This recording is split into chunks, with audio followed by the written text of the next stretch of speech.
Donc j'ai intitulé cette conférence sur l'antilibéralisme et la Sainte Vierge Marie, parce que les deux sont inséparables. Pourquoi inséparables? Parce que la très Sainte Vierge Marie est évidemment, en tant que l'Immaculée Conception, celle qui n'a absolument aucun lien, aucune compromission avec le démon, le mal, l'erreur et le péché. L'Immaculée Conception, c'est la pureté dans toute son étendue, dans son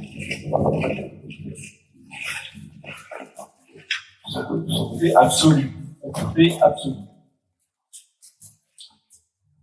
Pour signifier cela, le pape Pie IX, qui est le pape du dogme de l'Immaculée Conception, et qui est le pape de l'antilibéralisme, parce que c'est lui qui a vraiment mené la guerre de façon systématique, par ses enseignements et par son action, contre ceux qu'on appelle les libéraux. Donc le libéralisme est très marqué, si vous voulez, au XIXe, parce que ensuite ce libéralisme est devenu modernisme. Donc on ne dit pas que Saint Pie X était le pape de l'antilibéralisme, bien que évidemment que Saint Pie X était antilibéral, mais Saint Pie X lui a adapté le combat antilibéral sur l'hérésie moderniste. Les deux sont différents, mais ça reste quand même des erreurs, mais le libéral est beaucoup plus dangereux, dit Pie IX, que encore l'hérétique déclaré. Parce que, justement, il fait un mélange entre la vérité et l'erreur. C'est pourquoi il faut le dénoncer, et le pape Pie IX, celui a encouragé des prêtres et des prélats qui ont combattu de façon généreuse et assidue cette mentalité libérale, en leur écrivant des lettres de louange pour leurs ouvrages, donc tel ou tel ouvrage. Ce qu'on appelle un bref. Un bref, c'est pas un document du magistère. Un bref, c'est une lettre de louange pour un livre. C'est pas pour tous les livres, c'est pour le livre pour lequel le bref a été écrit. Et donc, Monseigneur Côme a publié le bref de Pie IX, évidemment, Monseigneur de Lassus. Tous ces grands auteurs, vous voyez, étaient les collaborateurs, les courroies de transmission, pour prendre un terme moderne, du pape Pie IX. Évidemment, les libéraux leur en ont voulu énormément, ils leur ont fait une guerre sans merci. Et pour protéger ces prêtres, vous voyez, Pie IX les a fait prélats de sa sainteté. C'est pour ça qu'on les appelle monseigneurs, ils sont pas avec eux. Ils sont monseigneurs, c'est-à-dire qu'ils font partie de la cour pontificale. Donc, ça veut dire pas touche. C'était la seule façon qu'il avait de les protéger des manœuvres des libéraux qui étaient, pour certains, des vrais gangsters. J'en veux pour preuve que, malgré cette protection de Pie IX, les curés de la ville de Paris n'ont pas hésité à brûler sur le parvis de leurs églises les ouvrages de Monseigneur Ségur. Carrément. Autodafé. Normalement, on fait ça pour les ouvrages des hérétiques. Donc, vous voyez un petit peu le degré, si vous voulez, de violence du clergé du 19e, du clergé libéral. Pour ceux qui se plaignent que oui, les prêtres aujourd'hui s'entendent pas, se critiquent, et ça. J'ai pas encore brûlé la thèse devant la chapelle. Hein. On n'a pas encore brûlé mes écrits devant la chapelle. Hein. Alors on se calme. D'accord? Ça fait partie de la vie de l'Église depuis toujours.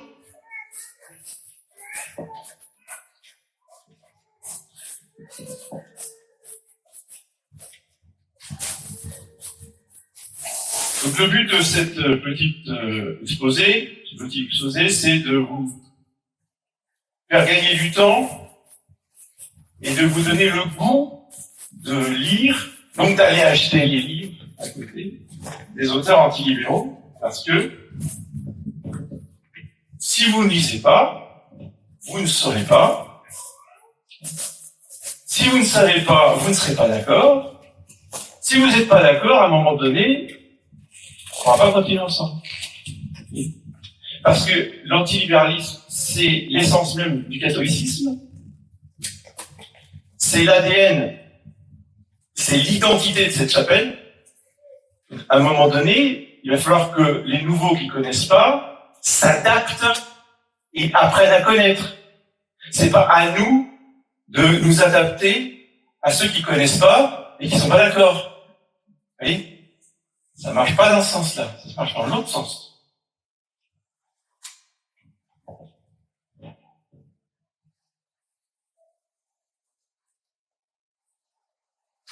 Alors,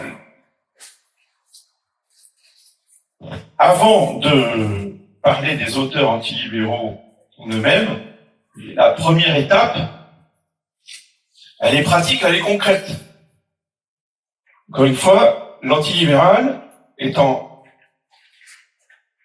dans l'essence même du catholisme, de l'Église catholique, toujours concret, notre religion, elle est concrète, elle est incarnée. Donc, avant de lire, il faut acquérir l'esprit, l'état d'esprit. Et antilibéral. Et comment on l'acquiert ? En faisant une retraite Saint-Ignace. Il n'y a pas 36 moyens. Oui, mais il y a bien d'autres retraites, pourquoi tout de suite Saint-Ignace ? Je suis tout à fait d'accord. Moi, je prêche les retraites mariales de Saint-Louis-Marie-Grillon de Montfort. Donc, je ne vais pas vous contredire. Il n'y a pas que Saint-Ignace dans la vie. Mais il n'y a que Saint-Ignace pour commencer. Quand on se convertit, on fait une retraite Saint-Ignace. Quand on a appris à faire la méditation, etc., on peut faire d'autres retraites par la suite. Mais au départ, c'est Saint-Ignace obligatoire. Pourquoi ? Parce que Saint-Ignace, c'est l'une des rares méthodes qui va vous mettre face à la réalité du combat catholique. Il y a deux étendards. Il y a le Christ roi, et puis il y a Lucifer. Choisis quoi ? Choisis ton camp. Et Saint Ignace va vous pousser dans vos retranchements. Tu es obligé de choisir. C'est le ciel ou l'enfer. Tu choisis quoi ? Ah non, mais moi je choisis rien, je reste neutre. Non, mais un petit peu, le côté un petit peu l'autre. Il vous fait méditer les 3 classes d'hommes qu'il y a partout. La première classe, c'est les gens qui n'ont rien à faire. C'est Pilate, qu'est-ce que la vérité ? Bon. Surtout, tu ne me réponds pas, je ne veux rien entendre. La première classe d'hommes. La deuxième classe d'hommes. Ah, c'est intéressant, c'est bien. Ah, oui, donc on va prier, on va venir à la messe. Mais bon, on va pas exagérer non plus, il faut rester dans un juste milieu. Donc, voilà. On va pas trop loin dans les affirmations. On reste bien avec tout le monde, etc. Ça, c'est la deuxième classe d'hommes. Puis la troisième classe d'hommes, où Saint Ignace nous engage à adhérer à cette classe-là, c'est on s'engage pour la vérité, 100%, intégrale, quoi qu'il en coûte. Quoi qu'il en coûte. Ça veut dire, mes amis me quittent. Mes amis me quittent. Je vais rester tout seul. Je vais rester tout seul. La vérité, plus que tout. C'est l'esprit des martyrs. C'est l'esprit des premiers chrétiens. Alors, on nous bassine avec les premiers chrétiens. Ah, si, vous voyez, comme ils s'aiment, on disait, voyez, nous maintenant on appelle la charité. Oui, d'accord, mais le prix de cet amour des premiers chrétiens. C'est qu'un chrétien des premiers siècles, c'était dans 6 mois, si je me fais dénoncer, si je me fais découvrir, dans 6 mois, je suis torturé et jeté dans la gueule des lions. D'accord ? Ça plaisantait pas d'être catholique dans les premiers siècles.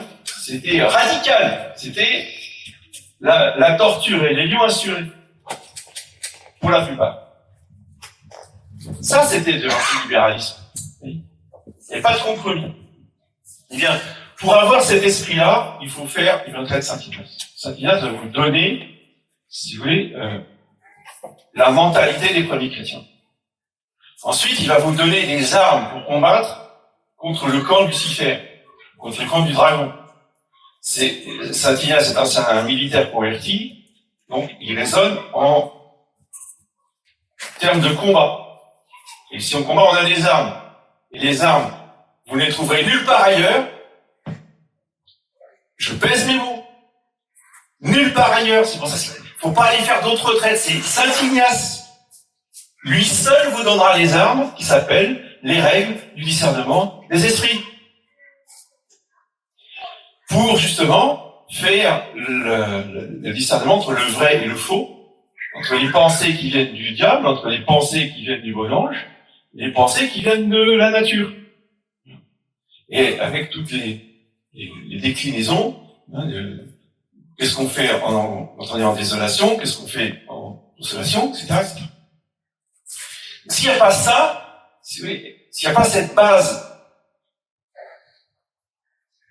du roc, construire notre maison sur le roc, pas sur le sable, de la dévotion sentimentale. Ah oui, mais moi, vous savez, je suis l'abbé untel. Non. On ne suit pas l'abbé untel. On suit notre Seigneur Jésus-Christ. Et justement, la force des exercices Saint-Ignace, c'est de vous ramener toujours à Jésus-Christ, pas à l'abbé untel, ou à Monseigneur machin.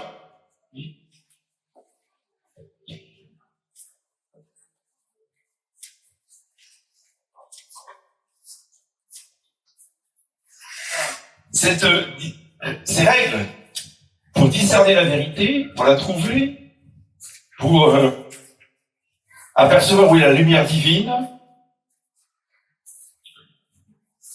est absolument vitale, même dans nos milieux catholiques. Parce que nos chapelles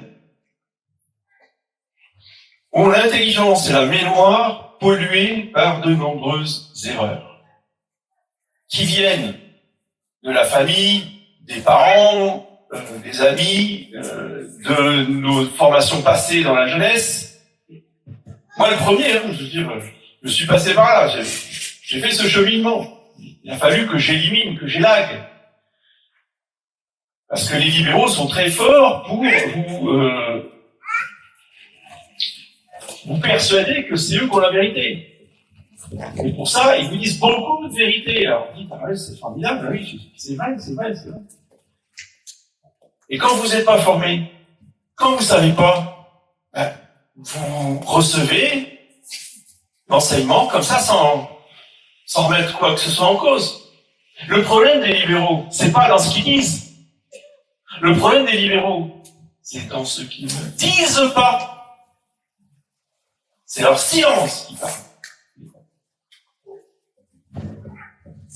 Problème pour qu'il règne de Jean Mousset, c'est pas ce qu'il dit. Parce que ce qu'il dit est absolument formidable. En plus, il cite Monseigneur de la Suze, il cite Monseigneur Ségur, c'est formidable. Mais le problème, c'est ce qu'il dit pas. Vous voyez ? La cause de la révolution pour Jean Mousset, c'est la Renaissance. C'est-à-dire Erasme, et puis tous ces auteurs là de la Renaissance italienne et française. Et puis après, il décline jusqu'à la franc-maçonnerie, donc c'est formidable. C'est ça, voilà, je sais l'origine de la Révolution française. Problème. C'est que il a oublié de dire, il a oublié de citer Monseigneur de la Suze dans ce qu'il dénonce comme étant la conjuration antichrétienne, c'est la synagogue. Ah ça, par contre, il n'en parle pas du tout. Vous voyez ? Le problème des libéraux, ce n'est pas ce qu'ils vous disent. Le problème des libéraux, c'est ce qu'ils ne vous disent pas. D'où l'importance de lire les livres anti-libéraux, qui vont tout vous dire, ils vont tout vous expliquer. Et là, on va enfin comprendre quelque chose. Parce que on comprend bien ce que disent les libéraux, mais on est gêné dans certaines discussions, dans certaines joutes. Il nous manque des arguments. Il y a des choses que... Puis quand on tombe sur un antilibéral, alors là, on reste sans voix. Parce que ah oui, mais j'ai pas d'argument. Donc, on va étudier les auteurs qui nous citent. Ah ben voilà, maintenant je comprends. On ne m'avait pas dit. On nous cache tout. Hein.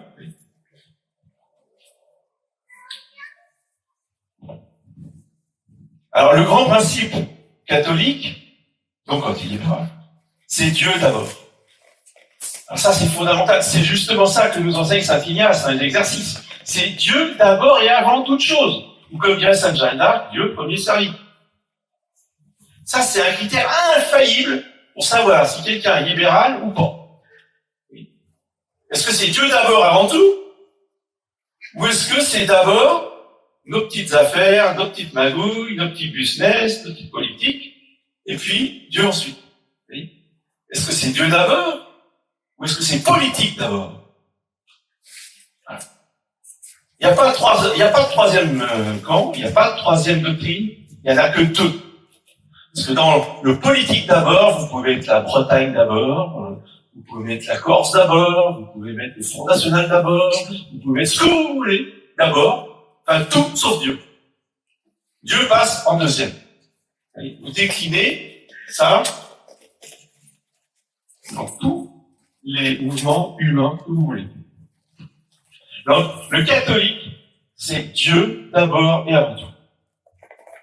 Et je m'adapte, et je obéis, et je fais ce que Dieu demande.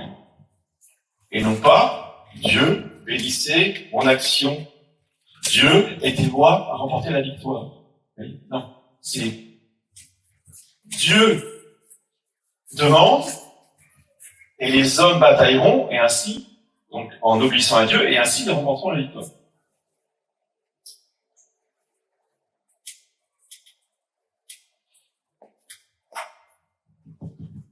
La conséquence de ça, c'est que nous devons combattre, comme dit saint Paul, le bon combat de la foi. Pas le bon combat de la philosophie, pas le bon combat de la politique, pas le bon combat de la raison, le combat de la foi. Dans tous les domaines, c'est la foi qui prime. Alors, la politique, certes, mais il y a aussi l'histoire. Il y a aussi les sciences. La foi dirige les sciences. On fait un Vatican I. Oui. L'évolution de Darwin, ce n'est pas de la science. Pourquoi? Parce que ça contredit directement la foi. Mais le libéral vous dira, mais non, mais faut voir, oui, bon, d'accord, oui, d'accord. Adam et Ève, oui, ça a deux. Mais bon, la nature, qui est une évolution entre les espèces, pourquoi pas? Pourquoi pas? Certains, même dans les années 50, ont dit, bon, d'accord, un couple. Il faut que ça tout part, l'humanité part d'un couple. Mais ça peut être un couple de singes, vous voyez, puis à un moment donné, ça évolue. On a tout entendu chez les libéraux. Vous avez toutes les théories possibles, du moment que c'est pas la foi intégrale.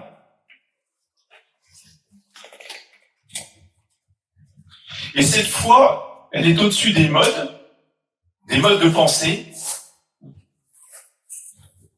et au-dessus des slogans. Le libéral fonctionne à coup de slogans. Et il assène, il affirme des slogans. Honorius était hérétique, donc un pape peut être hérétique. Et on vous martèle ça à coup de sermons, à coup de conférences, à coup de direction spirituelle, et amenez-moi des arguments. Vous avez des preuves de ce que vous dites? Non, c'est comme ça, Honorius était hérétique. Les slogans fonctionnent très bien et c'est facile à répéter, c'est facile à redire. Et ça fait comme un feu dévorant qui passe d'âme en âme et d'intelligence en intelligence.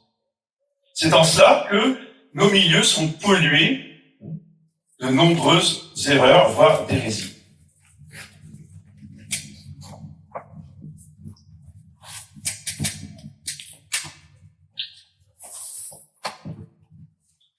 L'antilibéral, si vous voulez, fait le constat que tout est perdu, humainement. Toutes les institutions sont perdues. Toutes les institutions ont été noyautées. Le terme de noyauté, un terme dialectique du parti. Et c'est une étape, si vous voulez, absolument fondamentale dans notre réflexion. Et pour les nouveaux, c'est un des livres à lire, si vous voulez, en premier, rapidement. Livre de Adrien, petit brochure, de rien, c'est très vite lu, mais c'est absolument génial et lumineux. Adrien Loupier, alias Bonnet de Villers, groupe réducteur et noyau dirigeant. Il vous explique comment fonctionne la révolution dans tous les groupes, toutes les associations, tous les partis politiques, tous les diocèses, toutes les conférences épiscopales. Le Concile Vatican II est un chef-d'œuvre de groupe réducteur. Donc il n'y a plus rien à sauver. Pourquoi? Parce que le groupe réducteur n'est pas sauvable. Si vous êtes dans un groupe réducteur, soit vous êtes réduit par le groupe, c'est-à-dire que vous êtes totalement en opposition avec le groupe, et vous allez terminer à penser comme eux, parce que vous ne voulez pas être exclu, déclassé, mis de côté.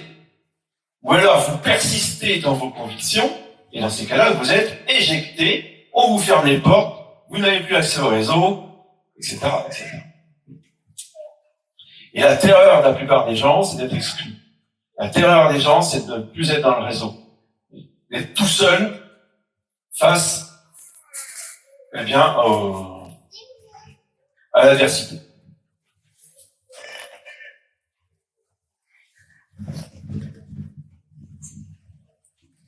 Le catholique, s'il est seul, eh bien, il l'assume. S'il a un doute, il va voir ce que pensaient les auteurs, justement, d'autrefois. Mais 1000 doutes ne font pas une vérité. C'est pas parce que on accumule les doutes et qu'on les assène et qu'on les répète pendant des années et des années. Mais ça fait des années qu'on me dit ça. Oui, mais c'est pas pour ça que c'est une vérité. Un doute, ça restera toujours un doute. Il faut résoudre. Il faut lever.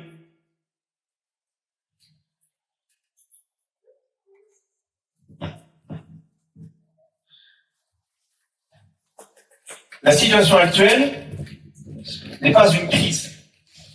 Le libéral considère que les sociétés, comme l'Église, peuvent traverser des crises. Donc, on nous a imposé cette expression, la crise de l'Église. C'est encore un slogan. Et tout le monde en parle, et tout le monde le dit, et tout le monde le prêche. Donc, on parle de crise de l'Église. Ça n'existe pas, une crise de l'Église. Qu'est-ce qui existe? Une persécution. Pas pareil. Une persécution, ça veut dire qu'il y a des persécuteurs. Et déjà, on rentre dans le concret. Crise de l'Église, comme j'ai une crise de foi, quoi. L'Église, elle est malade, voilà, c'est la faute, t'as pas de chance, bon, ça va, on espère que ça va lui passer. Suffit d'attendre. Non. Quand on parle de persécution, on parle de persécuteurs qui, justement, poursuivent les catholiques qui refusent l'erreur et l'hérésie. Une persécution est toujours un châtiment. Le sens de la justice divine. Là encore, pour ça, il faut avoir médité dans les exercices indignation. Qui dit châtiment dit péché, qui ont mérité le châtiment.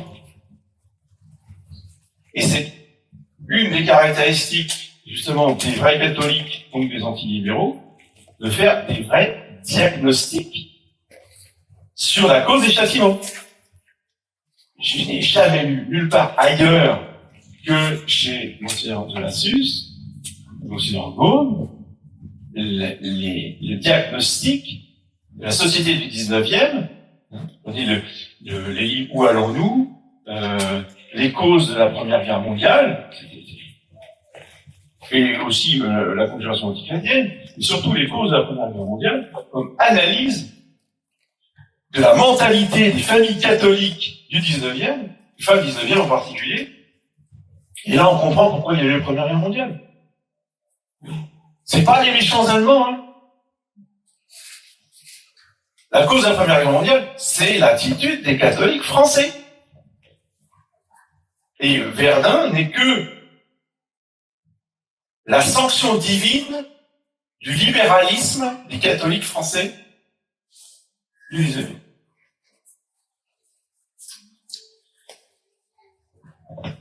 La Révolution, c'est pareil. C'est pas la faute à pas de chance. La cause de la Révolution, d'abord, les évêques, complètement pourris, corrompus et mondains, et la noblesse. On verse sa petite larme sur les nobles, oui, d'accord. Mais c'est eux qui ont causé la Révolution française. La Révolution française, c'est la sanction divine de la corruption et du libéralisme de la noblesse et du clergé, du haut clergé, surtout, par rapport aux philosophes des Lumières et à la franc-maçonnerie, etc., etc. Et donc la réponse catholique à tout cela, à tous ces châtiments, à toutes ces erreurs, à toute cette persécution, doit être à la hauteur, doit être au même niveau que l'attaque. Oui. Et justement, les libéraux ne sont jamais au niveau, ils sont toujours en dessous. Pourquoi ? Parce qu'ils proposent toujours des solutions humaines. Tous ensemble, réunissons, l'union fait la force. Allez, slogan, ça y va, ça y va. Faisons des meetings. Allons faire des collages. Faut que les gens sachent. Faisons du porte-à-porte. Etc., etc. Oui. Et jamais on va parler des causes. On propose toujours des solutions humaines. Quand on a compris que les causes sont surnaturelles, sont d'ordre doctrinal, de foi, la réponse doit être à ce niveau. Si les péchés en question sont la cause, il faut réparer les péchés. Comment répare-t-on les péchés ? La messe, les saintes plaies, le chemin de croix, en réparation de nos péchés, et pas seulement des péchés de nos ancêtres, de ceux qu'on trahit, de ceux qui étaient libéraux.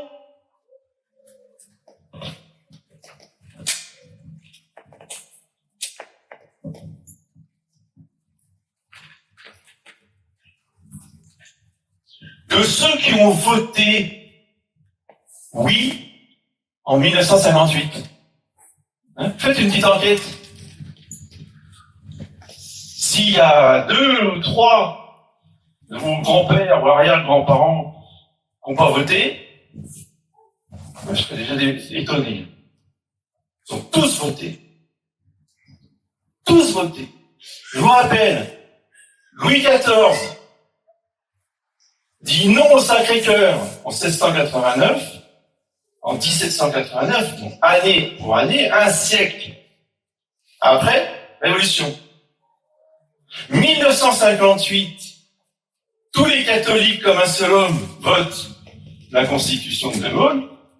10 ans après, exactement, là, parce que ça s'accélère l'histoire, c'est plus 100 ans, Dieu il est pressé, il attend pas 100 ans, 10 ans après, mai 68. Voilà. Le concile, la nouvelle messe et la révolution sexuelle, avec toutes les conséquences dans les écoles, l'éducation, les parents, etc.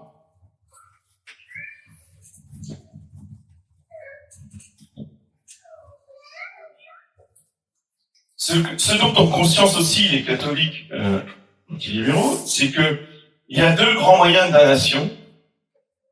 Les libéraux ne vous parleront jamais que d'un seul moyen de damnation.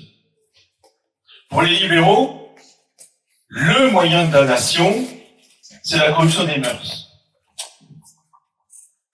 tout de suite l'impureté, l'avortement, l'union libre, etc., le divorce. Ah ça, ils sont tous d'accord.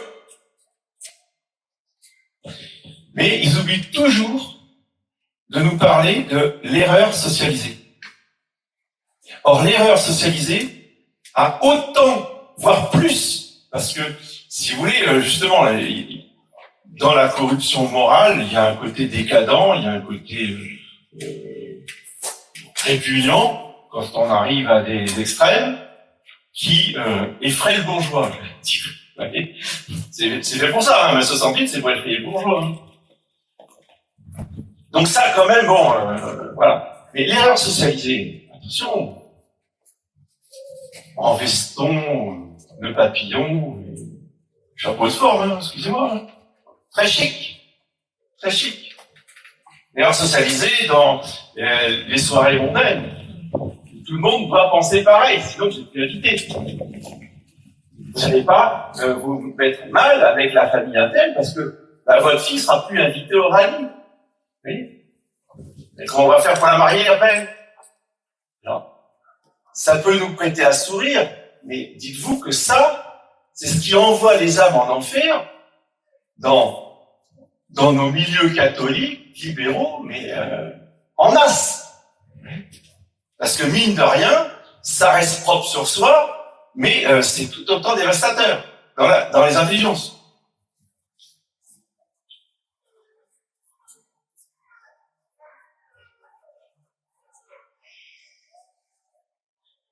Et il est extrêmement difficile de sortir de cette erreur socialisée. Toujours pour la même cause, le quand dira-t-on.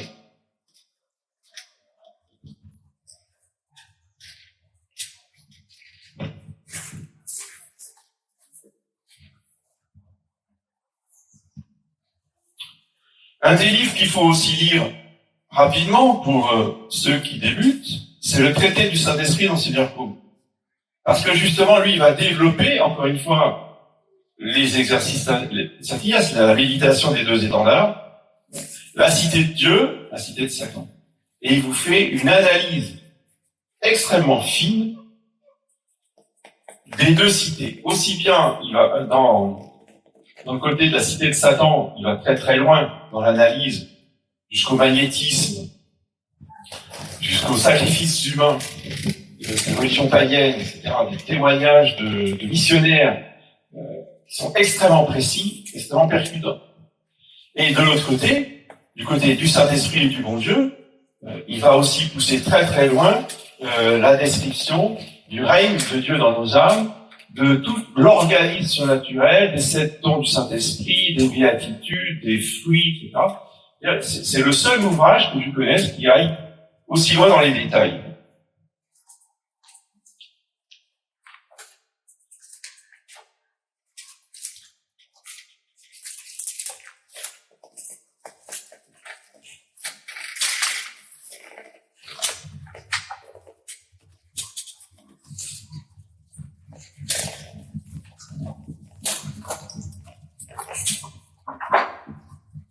Bien sûr, l'autre livre aussi qu'il faut lire dès le départ, le plus vite possible, c'est le livre de Don Sarda Salvani, Le libéralisme est un péché, qui est l'ouvrage de référence pour savoir ce que c'est que être antilibéral dans sa doctrine et dans sa pratique quotidienne, dans l'exercice de notre relation à autrui.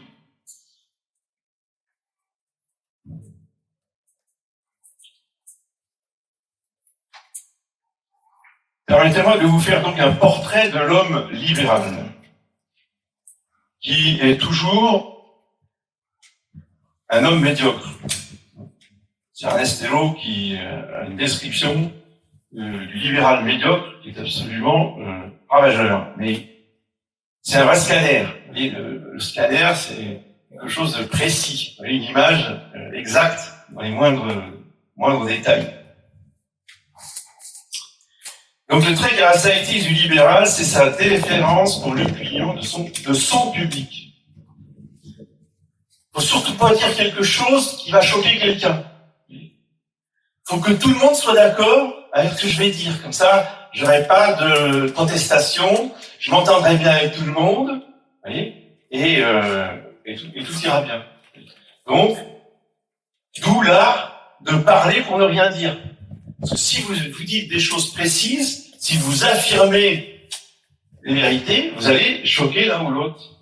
Vous allez devoir affronter l'un ou l'autre. Donc surtout, on noie tout ça dans une espèce de magma que tout le monde peut accepter.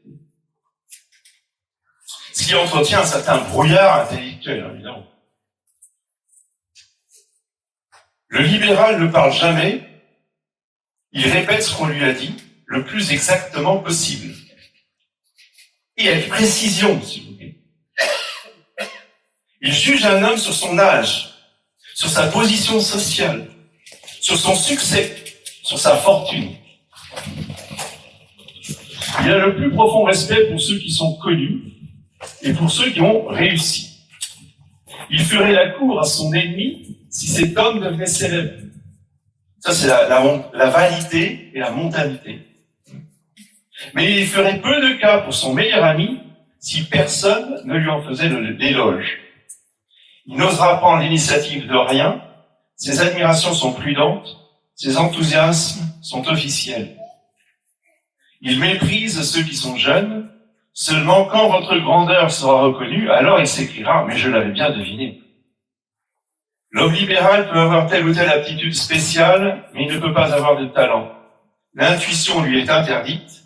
Il peut apprendre, parce que le libéral peut avoir un très haut quotient intellectuel, peut avoir une mémoire phénoménale, vous l'avez connu, c'est des encyclopédies brûlantes, mais l'intuition lui est interdite. Il peut apprendre par cœur, il ne peut pas deviner. Il admet quelquefois une idée, mais il ne la suit pas dans ses diverses applications. Si vous la lui représentez en termes différents, il ne la reconnaît plus. Il la repousse.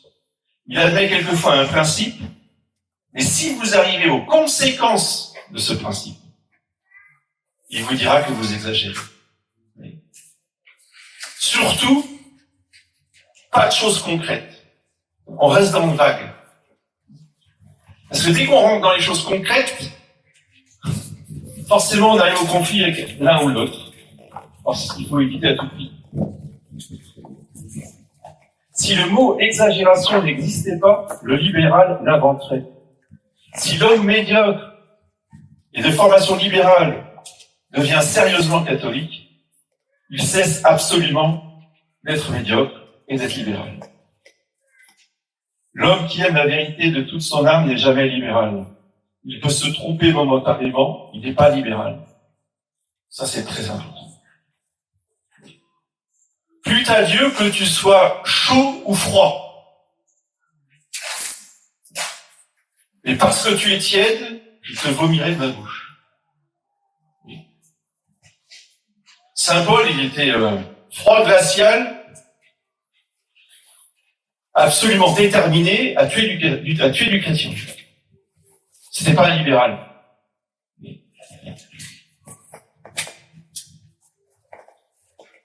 Vaut mieux un Saint Paul qui marche à triple galop pour vous trancher la gorge qu'un libéral qui vous embrume la tête avec des mensonges.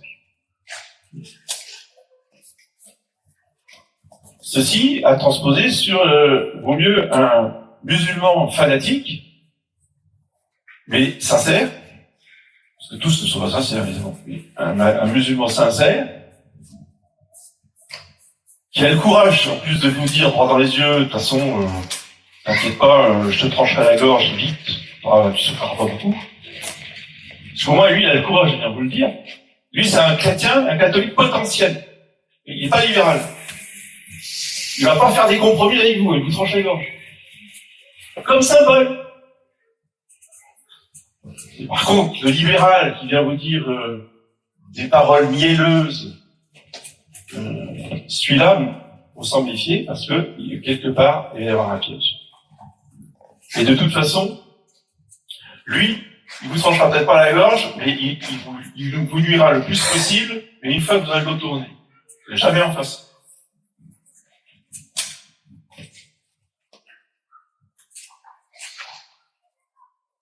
L'homme libéral admire un peu toutes choses, même contradictoires. Il n'admire rien avec chaleur. Si vous lui présentez ses propres idées avec enthousiasme, il dira que vous êtes excessif.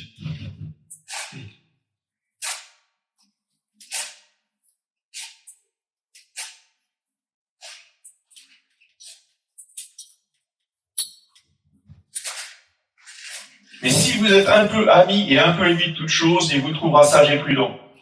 Il admirera la délicatesse de votre pensée et dira que vous avez le sens des nuances. Vous échappez aux reproches de fanatisme adressés par lui à tout ce qui pense fortement, donc à toute personne convaincue. Le libéral déteste les gens convaincus. Et donc, il dit, c'est un orgueilleux. Il prétend avoir la vérité.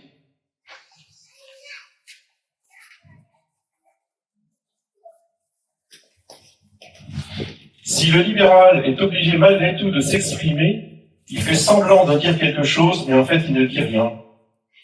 Il ajoute à chaque phrase tout de suite une périphrase adoucissante pour atténuer le côté rugueux de son affirmation. Si j'ose dire, s'il m'est permis de m'exprimer ainsi,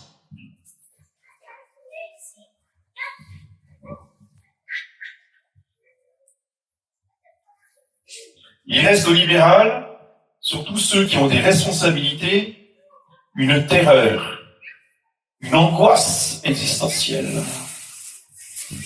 Se compromettre avec les fanatiques qui exagèrent. Ça, c'est typique pour ceux qui ont fréquenté ces gens-là, mais c'est presque caricatural, mais c'est physique. Il y a des réactions tout de suite. Dès qu'ils sentent qu'il y a dans leur entourage quelqu'un qui exagère, ils changent de couleur.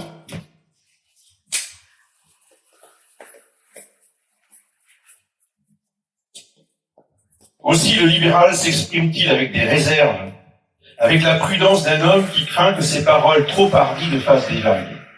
Autre slogan, qui est une véritable obsession. Chez certains supérieurs, j'ai entendu des centaines de fois. Monsieur l'abbé, surtout pas de vagues. Demandez aux marins si les vagues empêchent leur bateau d'avancer. Hein? Excusez-moi. Surtout pas de vagues. Le premier mot du libéral qui juge un livre ou une revue porte toujours sur un détail, mais un détail de style. Oh, le style est long. Oh, qu'est-ce qui s'explique mal? Non, mais c'est vrai ou c'est faux? Ah non, c'est pas le problème. Alors, il y a même un prêtre qui a descendu en flammes un livre où il n'y avait vraiment rien à reprocher sur la doctrine, qui défendait le dogme de Vatican I, etc. Oui, mais la typographie est absolument... Je ne lisez pas ce livre. La typographie. Alors, je suis d'accord avec lui que la typographie était très désagréable. Mais on peut le lire quand même. L'intérêt, c'est quoi? C'est la doctrine qui est dedans ou c'est la typographie? Excusez-moi. Vous voyez? Mais le libéral, lui, s'attache aux choses humaines, aux choses matérielles. La typographie.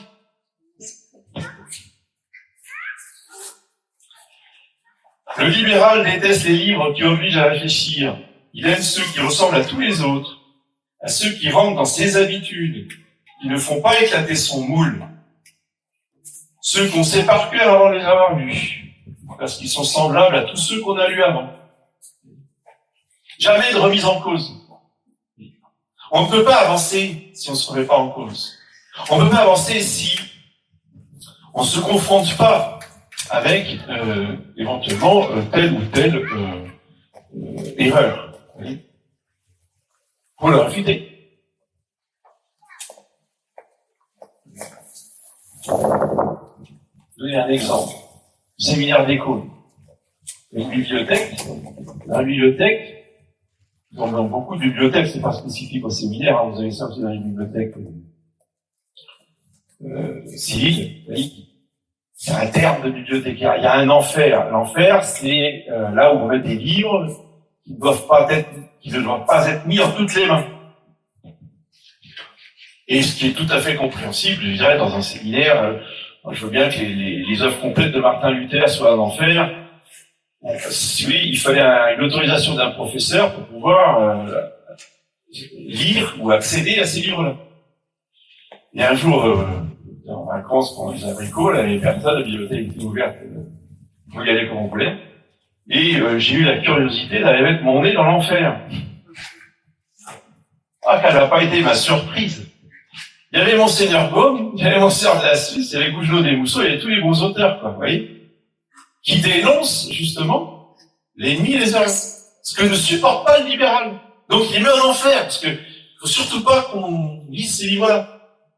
Le libéral catholique, lui, n'a pas peur de l'erreur, de l'hérésie, du mal, du satanisme, des crimes rituels, pour justement décrire, comme le fait Monseigneur Gaume dans le traité du Saint-Esprit, pour décrire la cité du mal. Et ensuite, quand on a, pourquoi le connaître? Pour ensuite lutter contre ceux qui perpétuent ces idées-là. Oui. Je pense à l'occultisme. Je pense à l'ésotérisme, parce qu'évidemment, il y avait tous les livres de Jean Vaquier, il y avait tous les livres attaquant justement la gnose, etc. Parce que quand on prend conscience de ce que pensent ces gens-là, tel animateur sur Radio Courtoisie, sur Géopolitique Profonde, sur ceci, cela, il nous donne sa même doctrine que les ésotéristes. Et on peut les reconnaître parce qu'on est formé. Le libéral, justement, n'étant pas formé, il dit, c'est des originaux, c'est des intellectuels, ils brassent des doctrines. On n'est pas trop d'accord. Alors, on les laisse parler. Et on parle à côté d'eux. Parce que, après l'occultiste, ou après l'ésotériste, style Jean Borella et toute la bande, enfin, Jean Borella, il est très vieux, mais si vous voulez prendre les plus jeunes, Guyot Janin, par exemple, Radio Courtoisie, après, vous avez l'abbé Laurence, qui va parler. Oui. Avec, sur le même pied d'égalité. Il n'y a pas de discernement. Quand on est vraiment catholique, on ne supporte pas ça. C'est soit on parle entre catholiques, soit, oui, on va aller peut-être en face d'un ésotériste, mais à ce moment-là, on va le réfuter.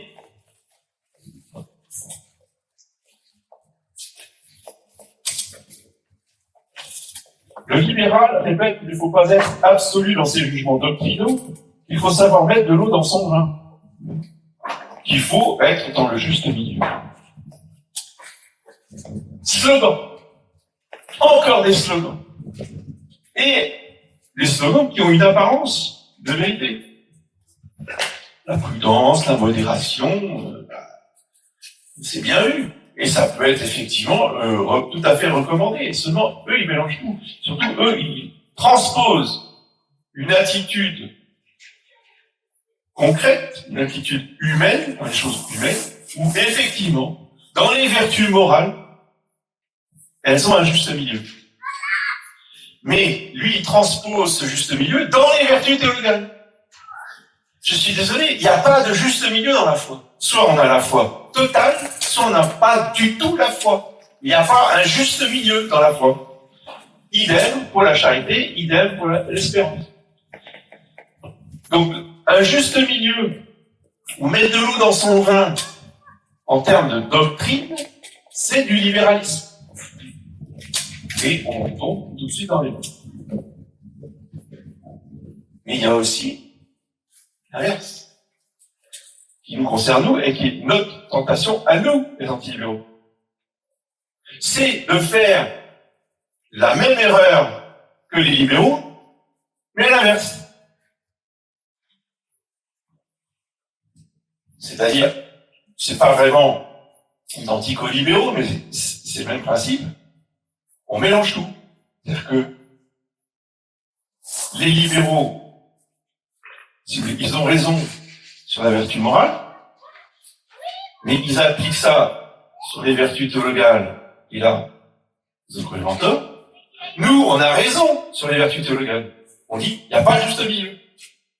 Mais le problème, c'est que beaucoup d'entre nous, on applique ce principe-là aux vertus morales. Donc, même dans les vertus morales, il n'y a pas de juste milieu. Il faut être comme ça, à fond. Et là, on donne des bâtons pour se faire battre par les libéraux qui disent, vous voyez, c'est des fanatiques. Parce que ils ne connaissent pas le juste milieu dans les choses humaines, dans la vertu. Donc attention, mes bien chers frères, de ne pas devenir des fanatiques en appliquant les principes qui ne sont valables que au niveau théologal dans les vertus morales. Donc il y a un juste milieu, et ce juste milieu, en plus, il varie selon les personnes. Ça, c'est toute la théologie qui le dit, saint Thomas dans sa somme, donc très bien. En particulier, l'exemple qu'il donne, que tout le monde peut comprendre, c'est sur la tempérance. Il dit, si vous êtes un homme, si vous êtes une femme, le juste milieu pour boire du vin, c'est pas le même. Si vous êtes un enfant, si vous êtes un adulte, dans certaines actions à faire, le juste milieu n'est évidemment pas le même. Que ce soit dans le sport, que ce soit dans n'importe quoi, pas que dans la nourriture, dans tous les domaines humains, en fonction de l'âge, en fonction du sexe, en fonction des circonstances, en fonction de vous êtes malade, vous n'êtes pas malade, etc. Votre juste milieu va varier. D'accord? Ça demande effectivement une grande souplesse. Par contre, dans la foi, il n'y a pas de souplesse à avoir. Soit vous adhérez au dogme, soit vous adhérez pas au dogme. Si vous remettez en cause le dogme, vous n'êtes plus catholique. Terminé, fini. Fin de la discussion. Oui. Donc, attention de ne pas raisonner comme ça dans les vertus morales.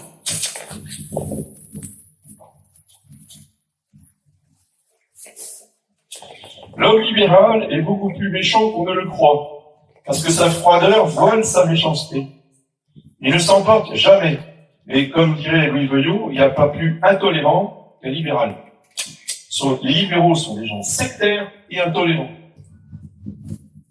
Pourquoi? Parce qu'ils ont la tête complètement ramollie et le cœur dur. Alors que le catholique a la tête dure par des principes infaillibles et intangibles, et un cœur tendre par la charité envers le prochain, et envers le pécheur, et envers celui qui est dans l'erreur. Le libéral, lui, ne s'emporte jamais. Il demeure toujours maître de lui. Au fond, il voudrait anéantir les hommes intelligents. Il se venge de ne pas pouvoir le faire en les taquinant. Il ne défend pas des idées, il s'attaque aux personnes. Ah, ça c'est une autre caractéristique des libéraux. Tout de suite, ils s'en prennent aux personnes, à leurs défauts, à leurs faiblesses, à leur façon de pratiquer les choses. Vous voyez, on ne répond pas au niveau des idées, on ne répond pas au niveau des principes, on s'attaque aux personnes. L'homme libéral ne se trompe jamais. Il se sent approuvé par la multitude de ceux qui lui ressemblent et qui le flattent. Un libéral est trompé. On l'a trompé. Il ne se trompe pas. Les succès faciles sont toujours pour lui. Ça, c'est le but de sa vie. Les succès faciles. Il se juge lui-même comme il juge les autres sur le succès facile. Tandis que l'homme de vérité sent sa force intérieurement et ne tient pas compte de l'approbation du public. L'homme libéral se croirait un sot si on disait cela de lui.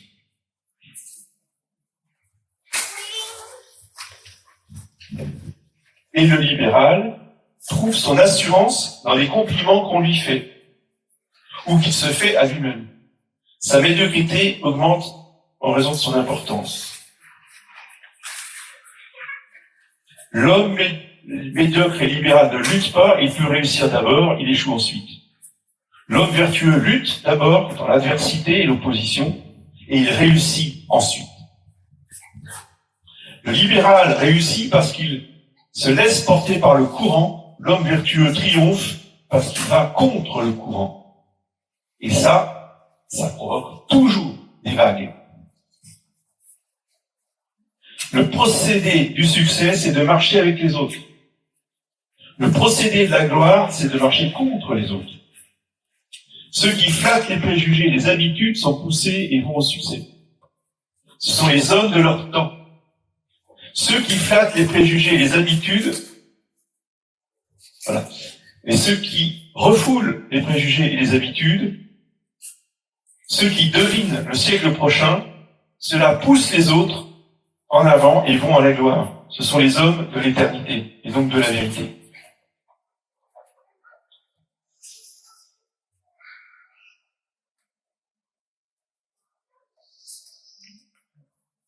La vérité, nous dit notre Seigneur, c'est le gage de notre liberté. La vérité vous rendra libre. Si on se bat pour la liberté, si le but de notre action ou de notre pensée, c'est la liberté, nous serons esclaves. Esclaves du démon, esclaves de l'erreur, esclaves du mensonge.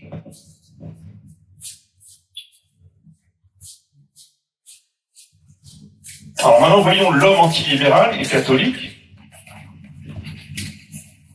en opposition. C'est un homme d'études. Un homme d'études. Forcément, la vérité, elle ne tombe pas du ciel.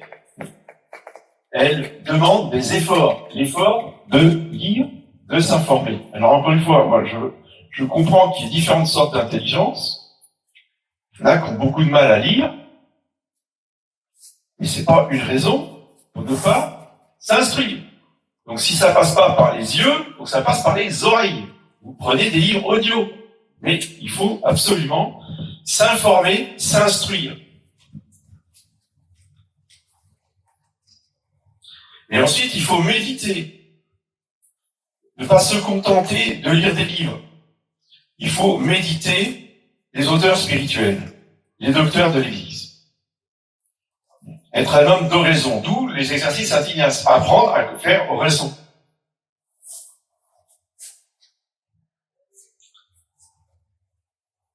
L'homme anti-libéral et catholique est évidemment un soldat de Jésus-Christ, puisqu'il est confirmé. Donc il vit des dons du Saint-Esprit. Il tient bon malgré ses nombreux ennemis. Il ne change pas d'avis parce qu'il est calomnié, moqué, ridiculisé. Parce qu'on le fuit par la force des choses. Connaissant les principes, il connaît les conclusions. Il peut donc prévoir à l'avance la fin d'une entreprise, d'un mouvement, d'une congrégation, etc. C'est pas que on soit prophète. Ce n'est pas du tout que Monseigneur de Lassus ou Monseigneur Gaume aient eu des révélations. Ce n'étaient pas des mystiques, ils n'ont pas eu de révélation. Ils avaient simplement les bons principes et ils avaient un esprit logique. Donc dans leurs livres, quand ils parlent de la situation actuelle que nous vivons, ils l'avaient déjà tout prédit. Y compris l'invasion des migrants. C'est impressionnant. Ils disaient le problème de leur présente de Monseigneur de Lassus, il vous explique ce que nous vivons aujourd'hui avec les migrants. Il dit c'est la conséquence ultime du mondialisme. On sera obligé d'en arriver là. Ça, c'est la force des esprits antilibéraux qui sont donc imprégnés de la vérité. Donc ce qui est vrai pour la situation générale est évidemment vrai aussi pour l'analyse des sociétés ou des associations.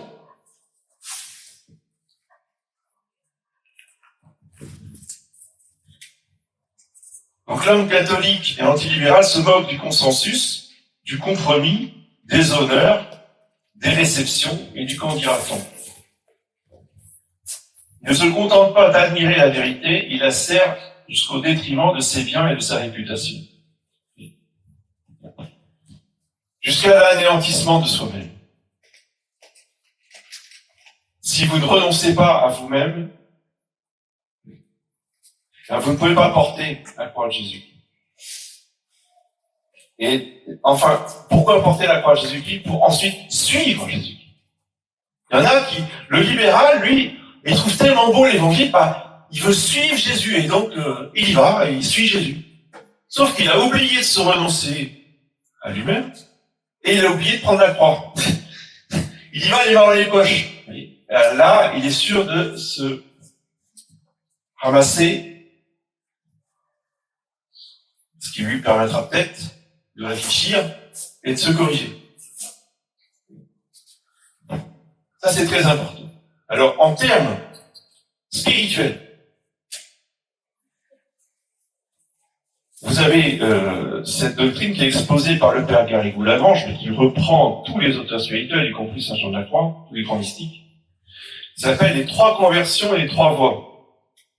Et justement, le père Garrigou vous explique que la première conversion, c'est la conversion, on découvre la religion catholique, c'est formidable.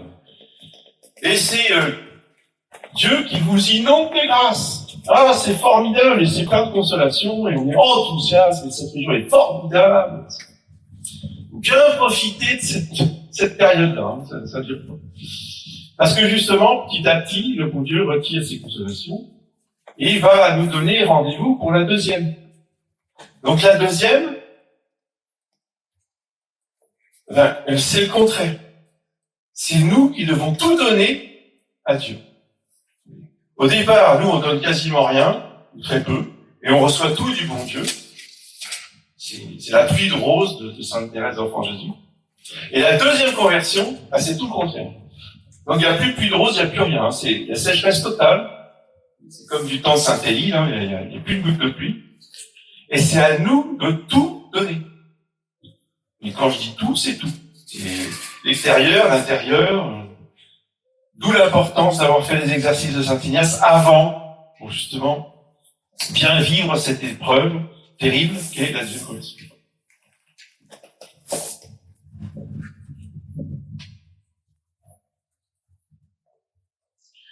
L'homme catholique antilibéral est courageux, il connaît bien l'ennemi qu'il combat, il ne le redoute pas, il ne lui concède rien, il ne se soumet pas aux règles du jeu que l'ennemi veut lui imposer. Ça, c'est très important. D'où il y a forcément un moment donné, quand on refuse les règles du jeu, on se retrouve tout seul. C'est une étape transitoire, parce que après, nous allons recréer des liens avec les autres soldats de Jésus-Christ. Bien, quand on est dans un groupe libéral, à un moment donné, on se fait éjecter, il y a une période où on est tout seul. Il faut savoir l'assumer.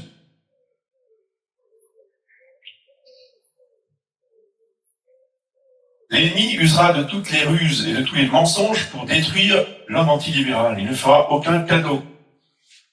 Il n'y a pas de répit. Parce qu'il y a une inimitié entre la femme et le dragon, entre les descendants de la femme et les descendants du dragon. Et cette inimitié, elle est posée par Dieu lui-même, déjà au jardin d'Éden, et elle traverse toute l'humanité. Et Satan fait la guerre aux enfants de la Sainte Vierge.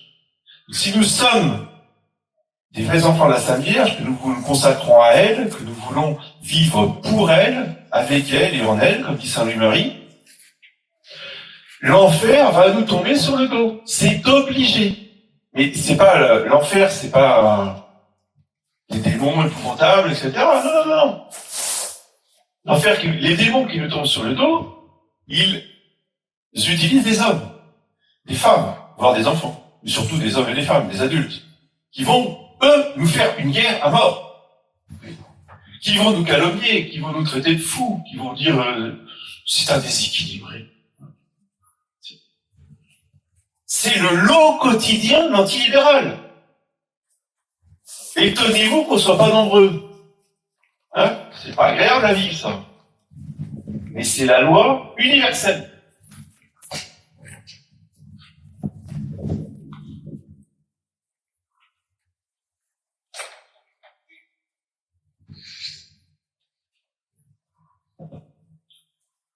Alors, les auteurs antilibéraux, je vais vous en citer quelques-uns,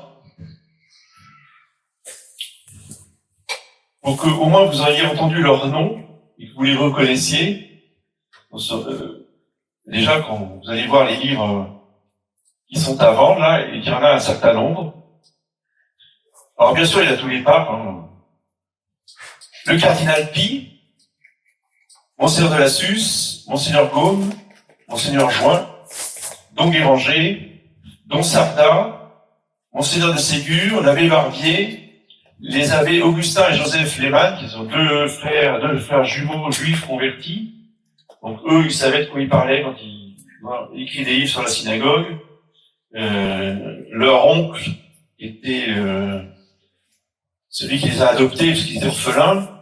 Leur propre oncle, quand il a appris, il s'était converti au catholicisme. Comment il a appris? Parce que ils habitaient à Lyon, et en bas de l'immeuble où ils habitaient, il y avait une procession de Saint-Sacrement. Il y a un des deux frères, c'est Joseph, si mes souvenirs sont bons, qui s'est précipité à la fenêtre, qui a fait un signe de croix. Alors l'oncle, il a vu rouge. Le coup de sang, il s'est jeté sur Joseph pour l'étrangler. D'accord? Donc, mais il avait décidé de le tuer, parce que c'est comme ça que ça se fonctionne, hein. Et heureusement que pendant qu'il avait les mains prises à vouloir étrangler son frère, Augustin a ouvert la fenêtre, il a crié au secours, et en bas, il y avait un gendarme, enfin un policier, qui faisait sa ronde, qui est tout de suite monté, et qui est intervenu pour sauver Augustin. Mais sinon, Augustin, il mourait. Donc, si vous voulez, ces convertis-là, on les écoute quand ils parlent des Juifs. Oui. Et tous leurs livres sont passionnants. Et aux deux frères. Monsieur l'abbé d'Arras a écrit une magnifique histoire universelle de l'Église catholique, de même que l'abbé Rorbacher, mais l'abbé d'Arras est peut-être plus intéressant et plus précis, surtout, au niveau historique, que l'abbé Rorbacher. Mais Rorbacher est très bien aussi.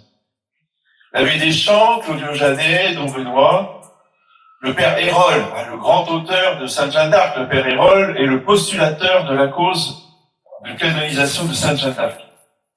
Donc, il faut lire tous les livres du père Hérol.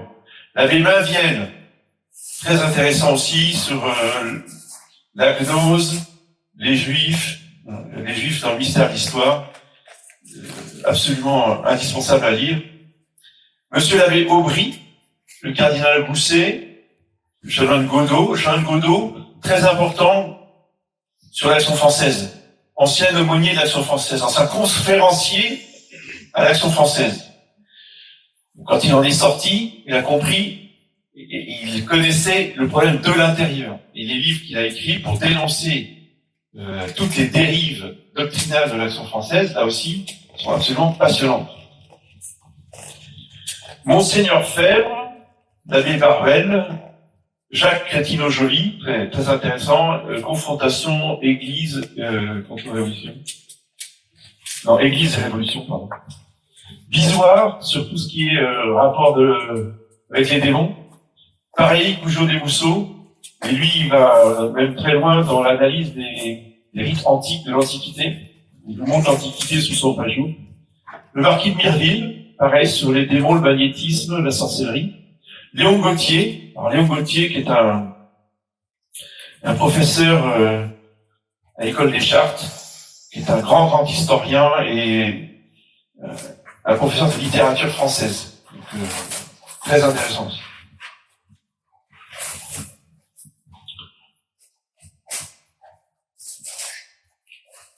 Le père Ménien, qui était un frère de Saint-Vincent de Paul, qui a écrit des livres sur des sujets du Christ roi, du vote, etc. Très très intéressant. Le père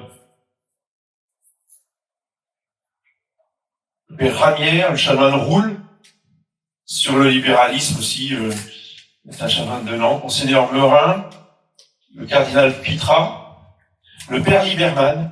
Le père Liberman faisait partie des auteurs qui étaient autour de Pie IX, c'était contemporain de Pie IX, le fondateur des Pères du Saint-Esprit, missionnaire.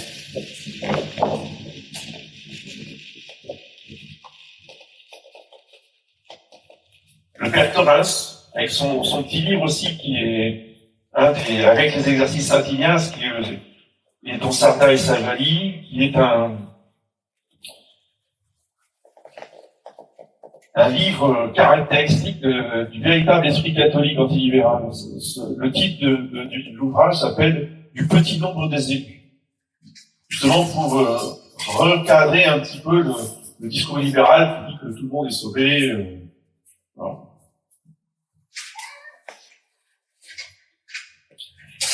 Parmi les contemporains, Pierre Dirion, Jean Vaquier,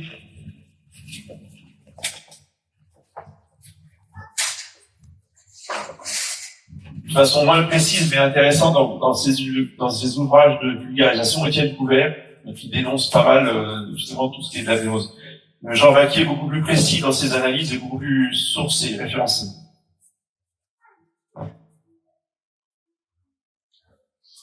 Le chanoine Roussel, qui est un ami, un contemporain, donc lui il était à Versailles, et puis Monseigneur, et puis le chanoine Roule était à Nantes. Donc, ils ont beaucoup dénoncé et écrit sur la question du libéralisme. L'ancien rabbin Drac, aussi, sur tout ce qui est judaïsme, lui c'est quand même le grand rabbin de France, converti au catholicisme. Il a payé de sa vie, donc c'est admirable, mais il est beaucoup plus puissant que les frères Lehmann. Il a payé de sa vie, non pas qu'il soit mort, mais je veux dire, sa vie de famille. Sa fille a été enlevée par sa mère. Évidemment, la mère, sa femme, elle est partie quand il s'est converti. Il a dû engager des détectives pour aller récupérer sa fille. Et son fils et sa fille, alors sa fille est rentrée au Carmel à Rome, et son fils est rentré au séminaire à Rome. Voilà. Il est devenu prêtre. Donc c'est une vie admirable, hein, la vie de l'extra-rabbin Drac, des RACH. À connaître.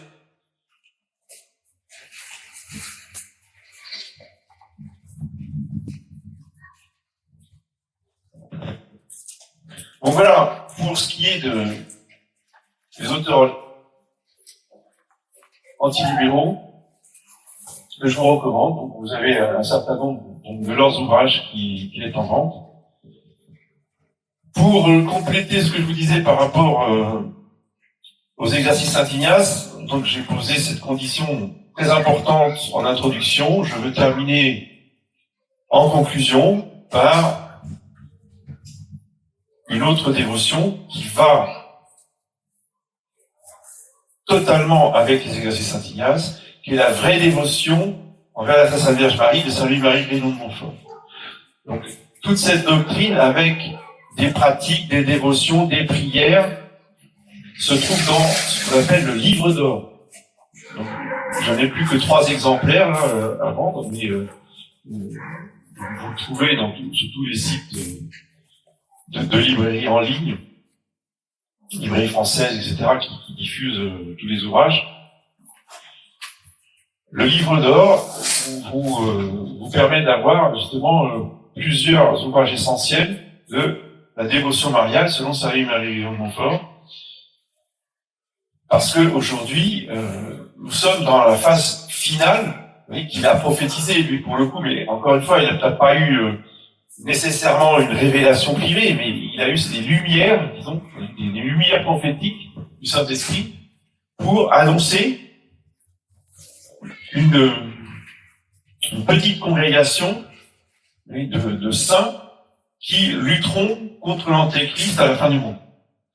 Et pour ça, il leur a donné, il leur a écrit, pour eux spécialement, mais évidemment tout le monde peut en profiter, au contraire, c'est traité de la vraie dévotion, le secret de Marie, qui doit être le nerf de ceux qui veulent lutter contre les démons et contre la contre-Église. Sans la Sainte Vierge, c'est absolument impossible d'arriver à quoi que ce soit. Et Saint Louis-Marie ne connaissait pas Fatima. Oui. Fatima ne vient que renforcer, j'allais dire mettre un sceau divin à tout ce qu'enseigne Saint Louis-Marie 3 siècles avant. Et d'ailleurs, le démon était tellement furieux de son traité de la vraie dévotion qu'il a fait disparaître. Il a fait disparaître le manuscrit. Donc Saint Louis-Marie n'avait pas eu le temps de le faire imprimer. Il l'a perdu. Et c'était enfoui dans un coffre quelque part. On ne l'a retrouvé que 2 siècles après. Pour montrer l'importance pour le démon. Il se trompe pas, le démon. Il sait très bien ce qui est dangereux pour lui, ce qui lui fera le plus de mal. Donc le traité de la vraie dévotion, c'est absolument indispensable d'avoir ça dans sa bibliothèque, de le méditer. Et le jour où on a la grâce de comprendre que on est prêt pour faire cette consécration, eh bien, faisons-la. Il ne faut pas la faire tout de suite. C'est même bien expliqué par Saint Louis-Marie. Surtout, ne nous précipitons pas pour faire cette consécration. Elle est réservée que pour des âmes qui ont longtemps combattu, ont eu des années de combats spirituels en tant que consacrés ordinaires à la Sainte Vierge. La consécration du Saint-Esclavage, c'est vraiment le maximum. On ne peut pas faire plus, il dit, sur terre. Donc, avant de s'engager dans une telle consécration, il faut bien y réfléchir, il faut bien la méditer. Et à un moment donné, la Sainte Vierge nous montrera que c'est le moment de la faire. Je ne peux que vous engager bien à faire cette consécration. J'ai ici des missels, pour ceux qui les ont commandés, ils sont priés de venir les chercher. Donc ils sont tous commandés, si vous les avez pas commandés, c'est pas la peine de venir, parce qu'il y en a plus. J'ai refait une commande, et donc quand la prochaine commande sera arrivée, ceux qui n'en ont pas pourront venir les acheter. Voilà.